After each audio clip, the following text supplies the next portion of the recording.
Good evening, all my South Orange Mayport listeners, and all those other listeners in the towns of Melbourne, Livingston, Irvington, West Orange, East Orange, Orange, and Newark. Welcome to In the Village with Ansem and Marjorie on the South Orange Mayport Online Radio Experience, and live on the World Wide Web at somore.org, and the only radio show covering all your news, opinions, politics, talk, and sports happening in the South Orange Mayport and surrounding communities. You can listen to us every Monday through Friday from 8 to 9:30 p.m. That's Monday through Friday from 8 to 9:30 p.m. and reach us at 973-327-3626. That's 973-327-3626 to participate in the discussion. As usual, we have an interesting program lined up for you this evening, and we look forward to your participation in the discussion. The Strollers present Fuddy Mears, a dark, absurdist farce about all that is imperfect and flawed in the human condition. Come see it at the Bergdorf Center for the Performing Arts on 10 Durand Road in Maplewood. Friday and Saturday performances are on March 6th, 7th, 13th, and 14th at 8 p.m., with a Sunday matinee on March 8th at 2 p.m. Visit thestrollers.org for tickets and details. Don't stay at home. Come play with the Strollers. We are back with you as we celebrate the last few days of Black History Month. I want to continue to celebrate Black History Month here in the Village with Ansem and Marjorie and the South Orange Mayport Online Radio Experience. Now, there is a program done at Harvard called I Too Am Harvard. And it's about the kids at Harvard talking about their experiences as black males and females or black students at Harvard. We're going to get into that. Now, I posted something on Facebook, and a person indicated to me that I posted it was from Bethesda Chevy Chase High School in Maryland. Now, let me look. Let me see if I have that here. I want to play that. Let me see that one. I want to play that one. I too am MIT. Here we go. Take a listen to this, okay? Just take a listen to this.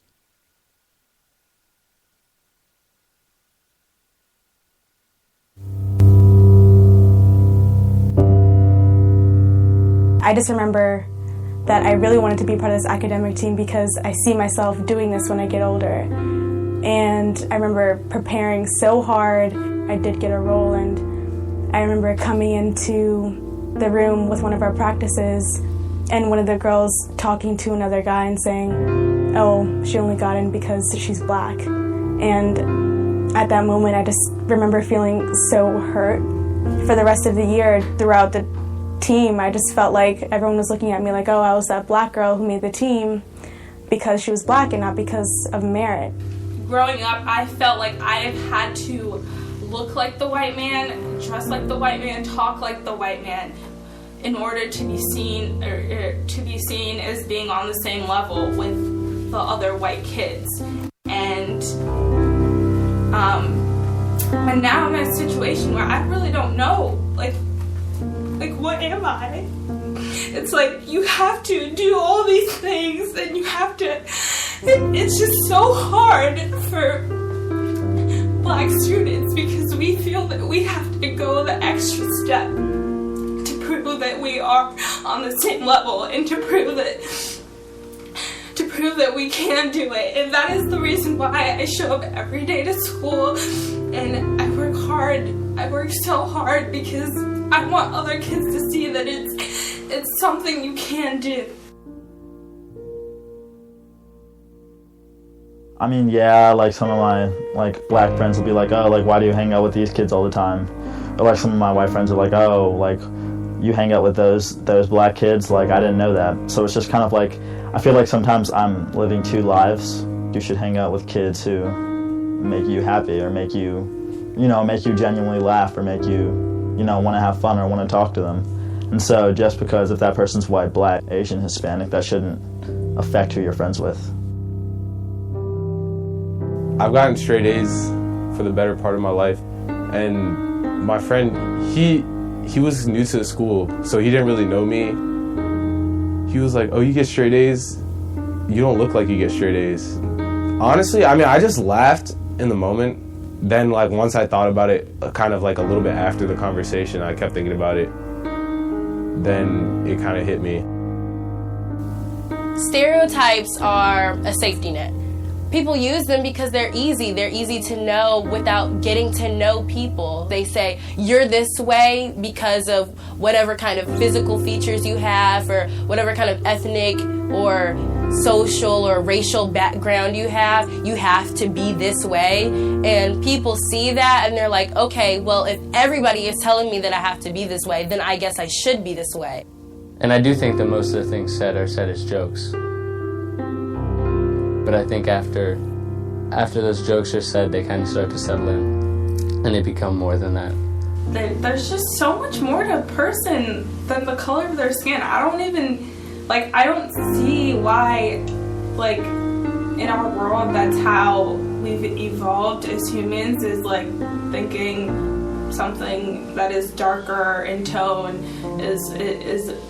has less value than something that is lighter, you know? Prejudice is a human thing, and it's gonna happen if you're different in any society. It's a bad thing, but that doesn't mean the people behind it are bad people. They should be forgiven and taught that there is a better way to think about the world, there's a better way to see other people. Smart and black at BCC. Some people may say those two words don't belong in the same sentence. I got in and I saw that I was one of 2 black people in the class. I think I'm the only African American in AP Physics. An AP Bio class or an IB Anthropology class. I'm pretty sure I'm the only black student in that course. I was the only minority in my class, and so I felt like I did not belong at all. I feel like I'm usually the one that's left out. I'm just kind of distracted only because there aren't others that are like me or kind of don't see like the fact that I can take a class like that. I feel like people have this feeling that slavery was a couple hundred years ago. We should be back on track, but I feel like people forget that we weren't all holding hands and singing Kumbaya after slavery ended. Like, there was Jim Crow laws, and that ended in, the 60s? So we have about 50 years to get to the top, to where we were supposed to be. We were put in this place. It wasn't just us being lazy or unintelligent that got us here. It was because we were oppressed. If we want to change the BCC, if we want to change the world, we're going to have to make a difference in ourselves and not rely on other people to do that for us. If we can build towers that are almost taller than a mountain, if we can make cities like New York, if we can make the 7 wonders of the world, I think we can move past prejudice. I have faith in that. So the first step to any problem is, first of all, acknowledging that it exists, and this is what this video is, acknowledging that there's a problem at BCC. And the second step is, to think twice before you say something, to not perceive people in a certain way just because of their race. We need to think more, because our actions really can hurt people. And there you have it, ladies and gentlemen. I too am BCC. That's Bethesda Chevy Chase High School. But we want to start from the root of what started all of this. It's actually the students at Harvard who started it all. So let's listen to I Too Am Harvard. Started with the students at Harvard University. Let's take a listen to that.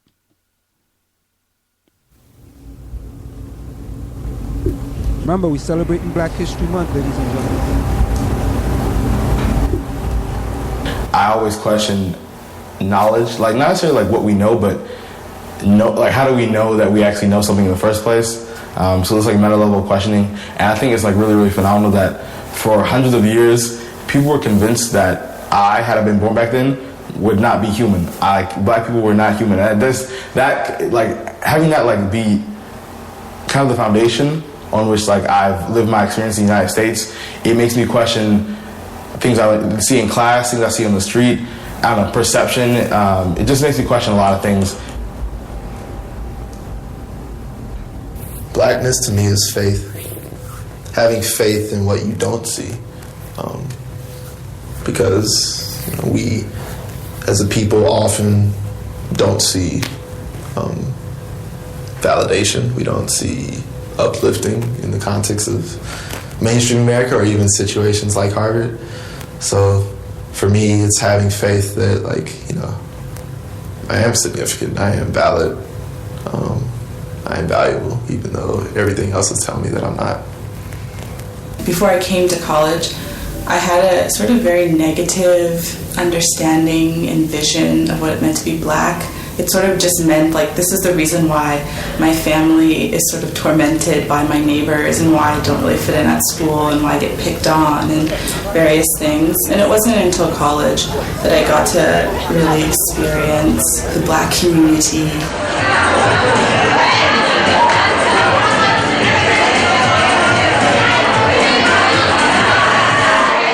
And I got to really extensively study Black history.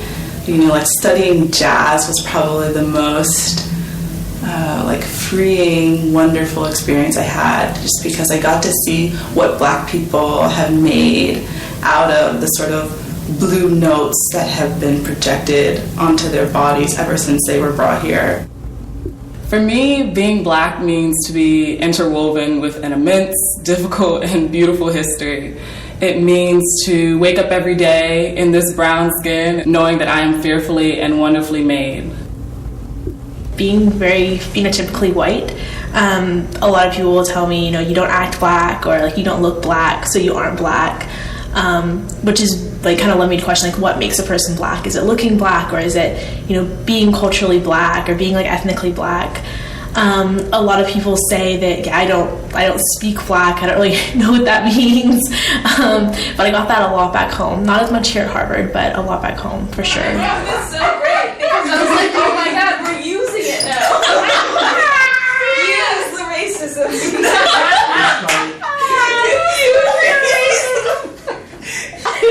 I'm dying.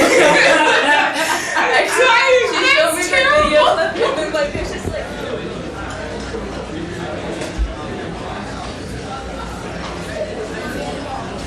I don't believe in a biological basis to race. I believe it's socially constructed, yada yada. That being said, it doesn't mean it's not real. There's a building is constructed, it's still real. Race is still real. It has impact on people's lives.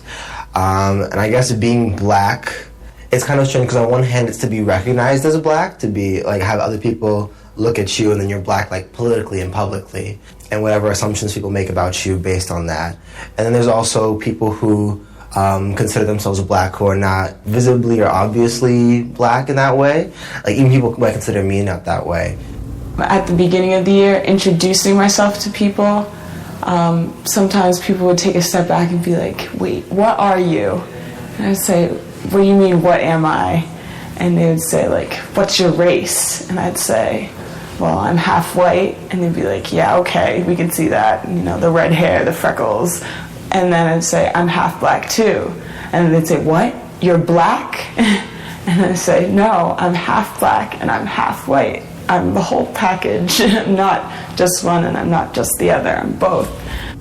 So I am Black Japanese. I'm Blasian, but I am Black because no one's ever going to see me, look at me and say, oh, look at that Asian girl, People are telling us, you don't belong here, you don't deserve to be here. And at that point, it wasn't like I could just go and hide in my Asianness and hide in that side of me and pretend like I wasn't Black. That really came to the forefront. And I realized the implications of what that means being here on this campus.